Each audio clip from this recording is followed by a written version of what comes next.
lugar que é bom pra mim, é onde eu quiser estar. A estrela ainda brilha, ela é quem vai me guiar. Ser guerreira é minha sina, batalhando pra vencer. Tenho voz pra ser ouvida, tenho sonhos pra viver. Não vão mais conseguir me anular, me calar. Ninguém vai me impedir de cantar e lutar. Seja em casa, no campo, na rua ou na praça. Chega de mordaça, agora eu vou falar. Porque eu sou mulher pra fazer acontecer. Eu sou uma delas, são elas por elas, ocupando os espaços de poder. Há 10 anos, em 2 de abril de 2013, o plenário do Senado Federal aprovou por unanimidade a proposta de emenda constitucional que ampliava os direitos das trabalhadoras domésticas. Antes da lei, esses profissionais, que hoje são cerca de 5,9 milhões, sendo 91% mulheres, tinham direito apenas à carteira assinada.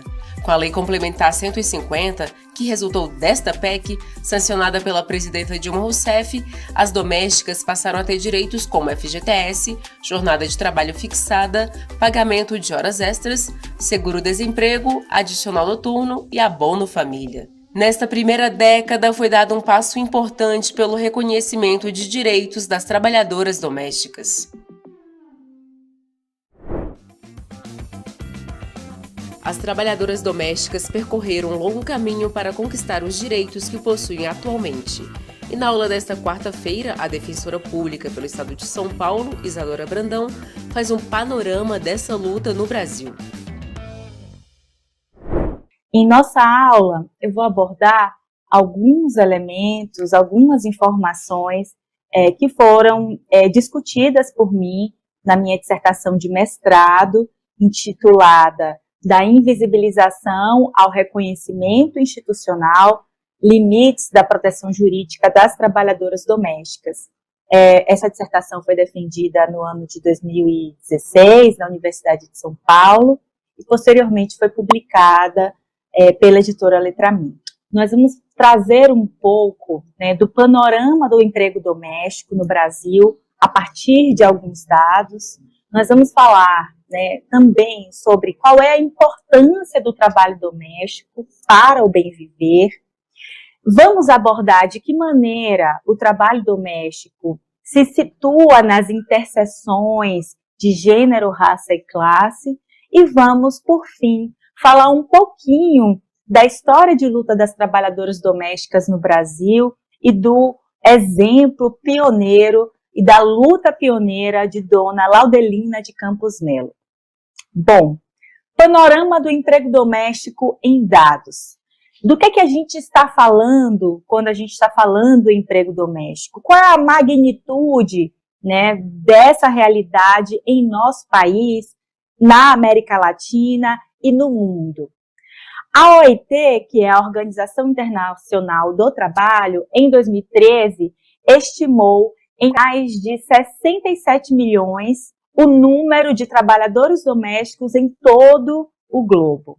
Deste total, 80%, ou cerca de 55% deste total, ou melhor, 55 milhões deste total são mulheres. Então, dos 67 milhões de trabalhadores domésticos no mundo, 80% são mulheres, o que equivale a um contingente de 55 milhões de trabalhadoras, indicando que a gente está falando de uma força de trabalho majoritariamente feminina. O trabalho doméstico é a mais importante fonte de emprego para as mulheres na região da América Latina e Caribe.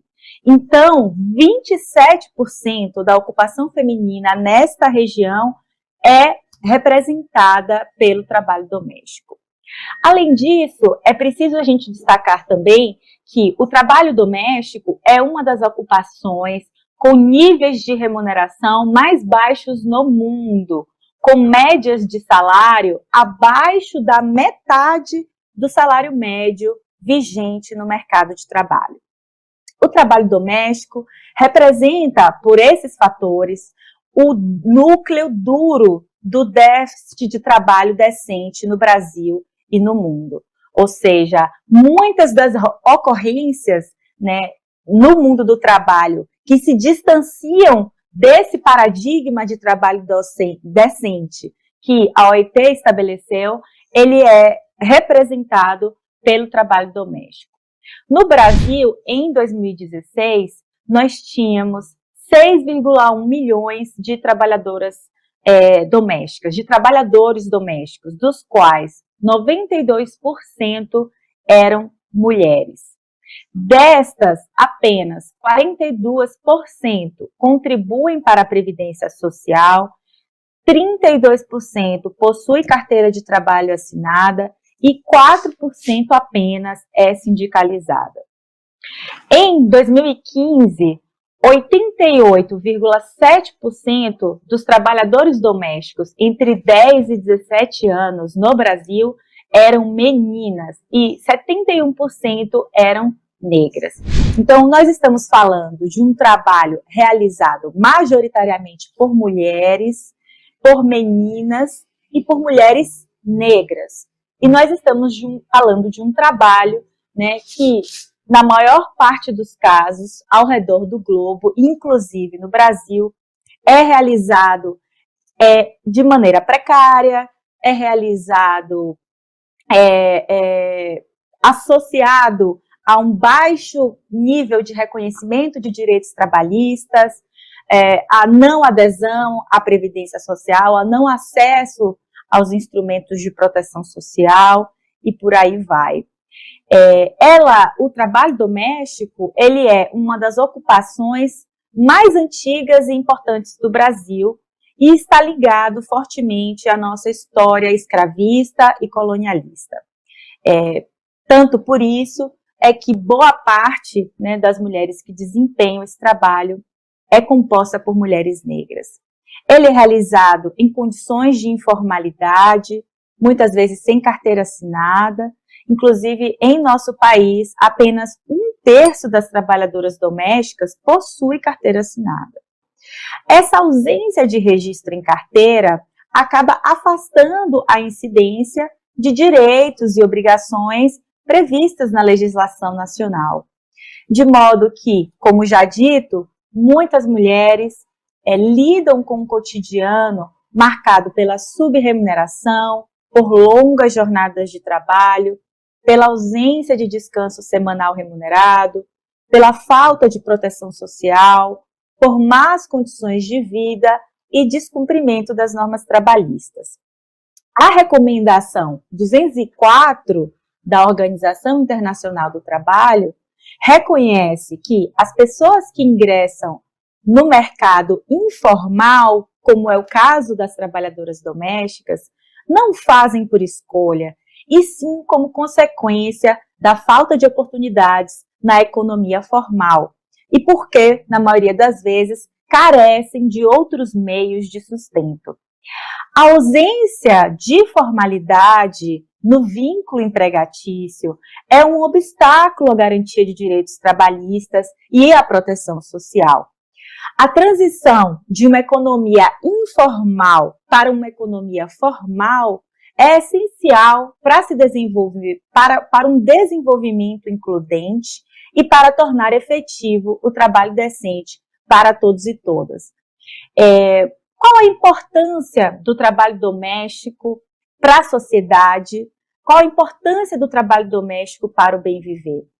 O trabalho doméstico, ele é de fundamental importância para nós, para a sociedade como um todo.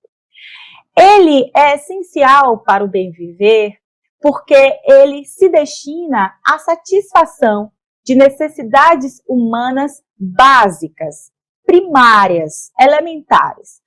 Então, é o trabalho doméstico que assegura a limpeza da casa, a higiene dos membros da família, a aquisição de alimentos, o preparo de refeições, a educação das crianças, as atividades de gestão e organização do funcionamento do lar. O trabalho doméstico também abarca as atividades sexuais, os afetos que são imprimidos na construção de relações familiares, o fornecimento de segurança psicológica aos membros familiares e o fomento ao estabelecimento de vínculos com a comunidade. Então, é um trabalho essencial, né, para a satisfação de necessidades humanas básicas. Mas, além disso, ele é também de fundamental importância para o bom funcionamento da economia, porque é ele quem garante a produção e a reprodução da força de trabalho, que é, por sinal, essencial para o modo de produção capitalista, né? Então, o trabalho doméstico é o que garante esse fornecimento contínuo de força de trabalho que vai ser empregada no mercado de trabalho formal e que vai ser essencial para o funcionamento de toda a engrenagem capitalista. Para a gente ter uma ideia da importância desse trabalho, eu convido a vocês a imaginarem o que aconteceria se fosse decretada uma greve geral, mundial, de empregadas domésticas e trabalhadoras domésticas e donas de casa. Como isso afetaria o funcionamento da sociedade e da economia?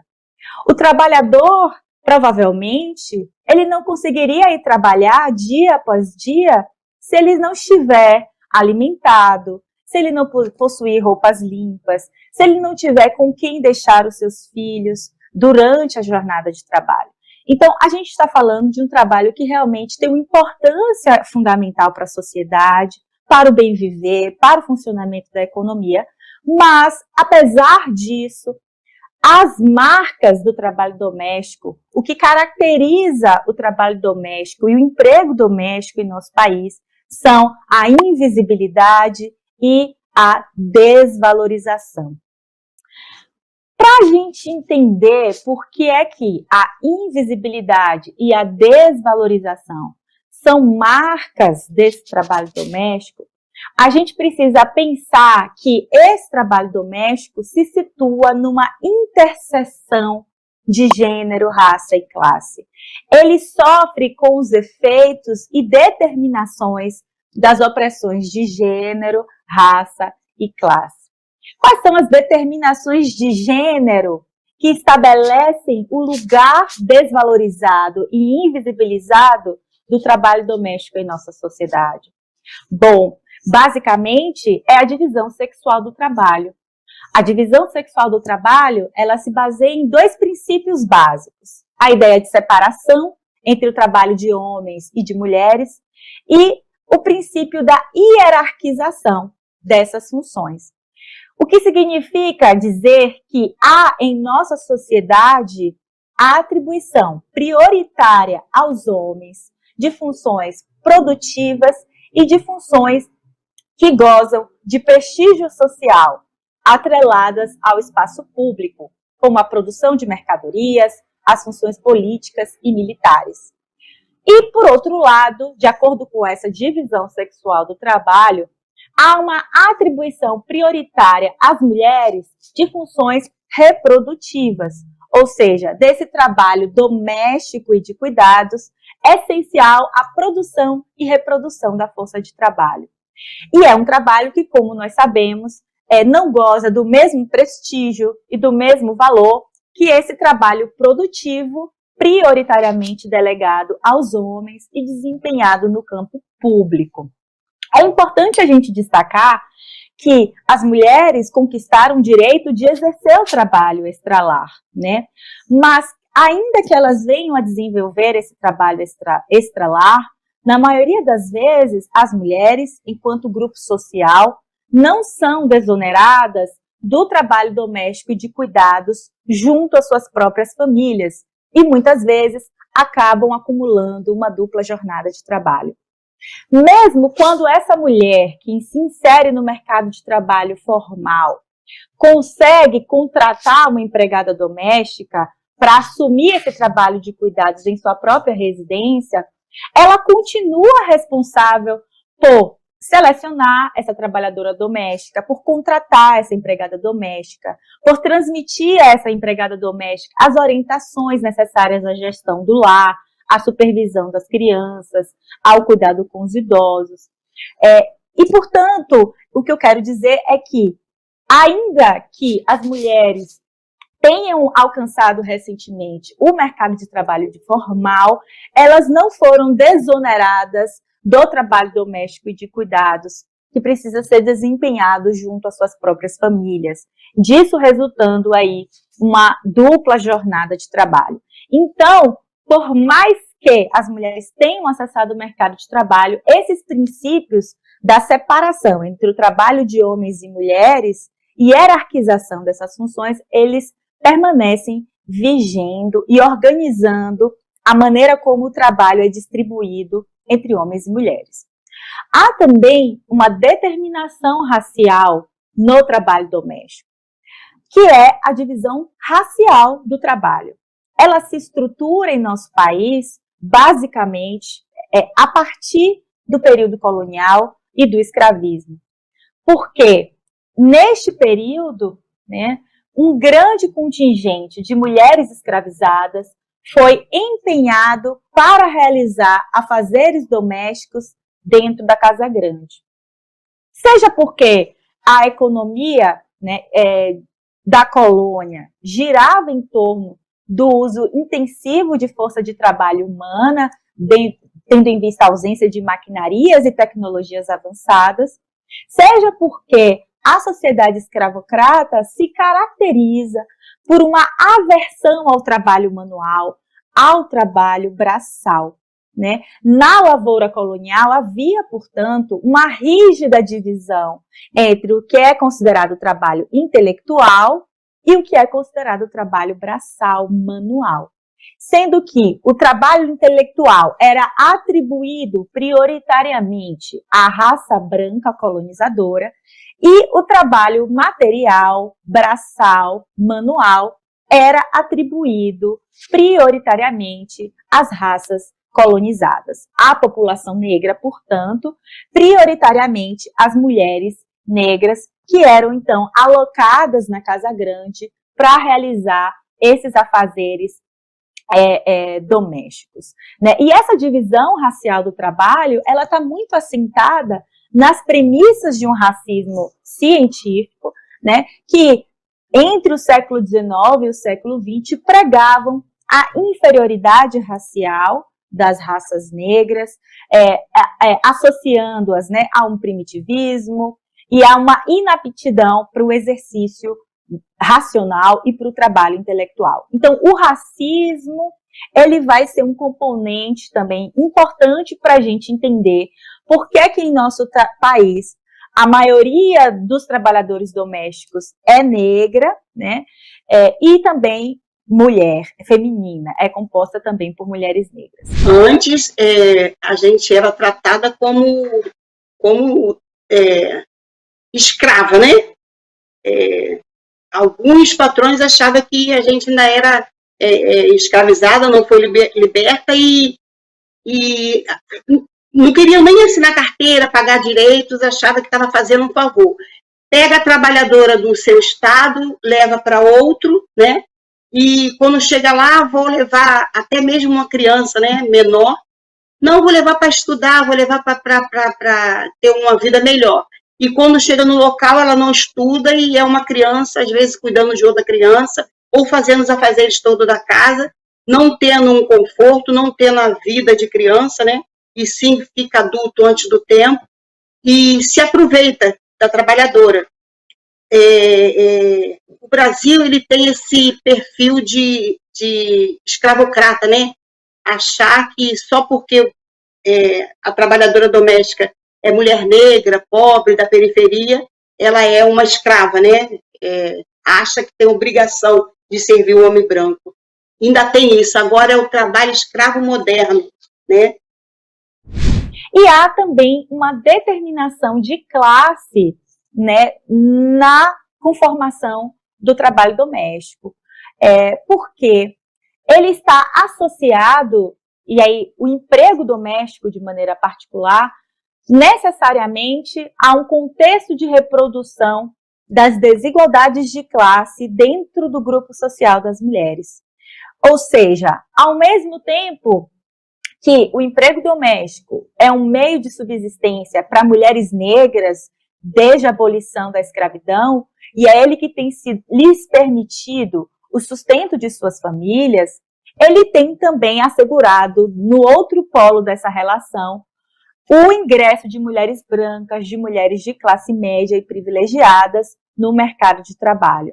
Então, a participação de mulheres brancas crescente no mercado de trabalho, né, é totalmente, intimamente relacionada à presença de mulheres negras empobrecidas, realizando esse emprego doméstico dentro dos lares. A participação de mulheres brancas nos países centrais, na Europa, nos Estados Unidos, no mercado de trabalho, né, a gente tem visto como as mulheres têm ocupado cargos executivos importantes, ela é viável em função, inclusive, das migrações de mulheres não brancas de países do sul global, que vivem em situação de extrema pobreza, muitas delas chefes de família, que vão realizar esse trabalho doméstico no centro do capitalismo de maneira precária. Então, há uma contradição de classe, né, muito presente no contexto, né, de realização desse trabalho, porque ao mesmo tempo em que ele viabiliza a ascensão social de mulheres brancas, da elite dos países centrais, ele tem sido também fonte de desproteção, de precariedade, de violação de direitos para as mulheres negras dos países do sul, pobres, que têm desempenhado esse emprego doméstico. E aí, para que a gente possa finalizar a nossa aula, o que é importante a gente destacar, né? Que é essa interseção de gênero, raça e classe que situa o trabalho doméstico neste lugar de invisibilização e de desvalorização. Mas é importante a gente ter em mente que o trabalho doméstico, ainda que não gere uma mercadoria, um produto corporificável, ele é essencial para produzir o que a gente chama de mais-valia indireta ou global. Vejam bem, o empresário capitalista, ele maximiza os seus lucros com base na invisibilização e na desvalorização do trabalho doméstico. Como? Para a gente simplificar, eu posso dizer o seguinte, que o custo da cesta básica, ele é embutido no salário do trabalhador, mas neste montante não é contabilizado o valor necessário para remunerar a mulher que transforma esse alimento da cesta em comida na mesa, em refeição. Então, a invisibilização desse trabalho, o não reconhecimento desse trabalho como trabalho, é essencial para a redução dos custos do empresário capitalista, é essencial para a maximização dos lucros numa sociedade capitalista. Além disso, o Estado também se beneficia dessa invisibilidade e dessa desvalorização do trabalho doméstico, porque enquanto esse trabalho permanece no campo invisível, no campo da desvalorização, enquanto não se reconhece esse trabalho como essencial à sustentabilidade da vida humana, o Estado neoliberal se desobriga de assumir gastos públicos, por exemplo, com a construção de lavanderias públicas, de refeitórios públicos, com o oferecimento de creches em tempo integral, dentre outras políticas públicas que contribuiriam, né, para desonerar as mulheres e contribuiriam para um compartilhamento dessa responsabilidade pelo trabalho doméstico com o conjunto da sociedade. Então, o trabalho doméstico, ele ilustra esse vínculo profundo entre neoliberalismo, raça, gênero e heterocis patriarcado, né?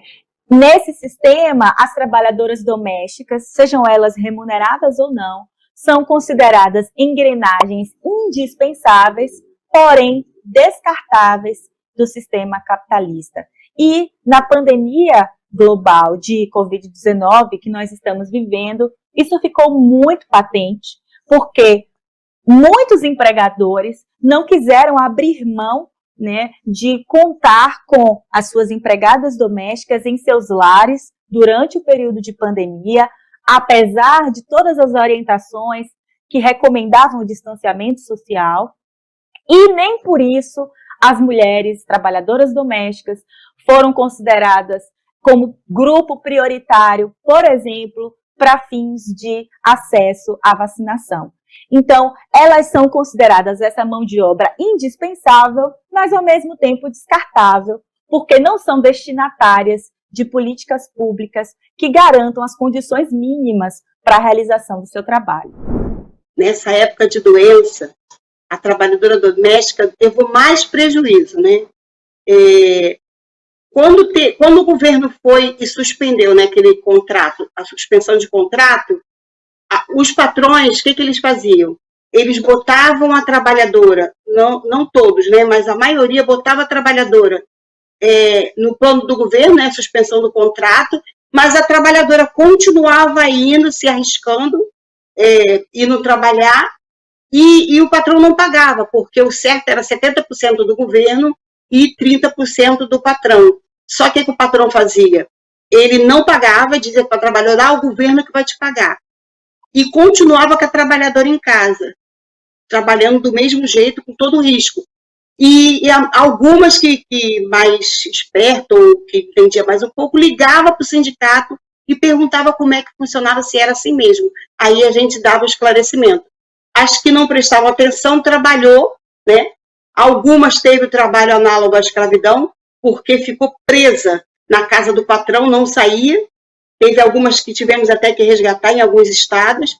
Quer dizer, qualquer coisa que acontece no país sempre cai nas costas da trabalhadora, né? Sempre a trabalhadora fica lá na parte do trabalho escravocrata, né? Esta semana estamos celebrando os 10 anos da conquista da PEC das trabalhadoras domésticas, que trouxe muitos direitos a essa categoria. Não perca as próximas aulas do TV Elas por Elas Formação, de segunda a sexta-feira, sempre às 4 horas da tarde, aqui na TVPT. E você ainda pode acessar todas as aulas da playlist TV Elas por Elas Formação, no canal da TVPT no YouTube ou em formato de podcast no Spotify.